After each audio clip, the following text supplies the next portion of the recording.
আপোনালোকে আজি যিটো ফাইনেল খেল খেলিলে এই ফাইনেল খেলত আপোনালোকে পৰাজয় হৈছে আৰু বালুমাছ টিমটো বিজয়ী হৈছে। ইতিমধ্যে আমি দেখা পাইছো দুয়োটা দলত বহুত ভাল খেল প্ৰদৰ্শন কৰিছিলে। আপোনালোকে যে আজি হাৰিলে বা পৰাজয় হলে তাৰ কাৰণটো কি? আপোনালোকৰ বেটিং লাইন বেয়া হৈছিলে নে বলিং লাইন বেয়া হৈছিলে নে আপোনালোকে আজি হাৰিলে?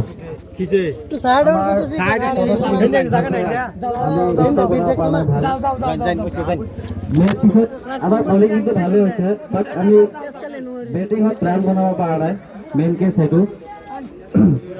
ফিল্ডিং ভালে হৈছে, আপোনালোকৰ খেল প্ৰদৰ্শনো বহুত ধুনীয়া, ভালে হৈছে খেল। ধন্যবাদ থাকিল। আমি আৰু এটা কথা সুধিব বিচাৰিছো, আপোনালোকে আজি খেলি আমাৰ কমিটিৰ তৰফৰ পৰা যিজন আম্পায়াৰ অৰ্থাৎ খেল পৰিচালক বাছি দিছিলে, এই খেল পৰিচালক বা আম্পায়াৰৰ পৰা কিবা অসুবিধা বা কিবা ডিচিশ্যন, ভুল ডিচিশ্যন পাইছিলে নেকি? তেনেকুৱা একো পোৱা নাই, ঠিকে আছে, ধন্যবাদ। আপোনালোকে দয়াকৰি ক'বলৈ অনুমতি লম্বা নহয়।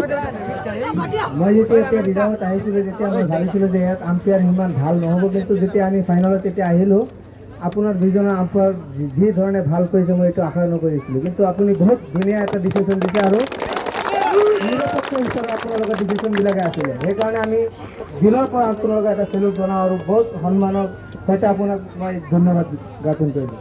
থেংক ইউ, আপোনাক বহুত বহুত থেংক ইউ। এতিয়া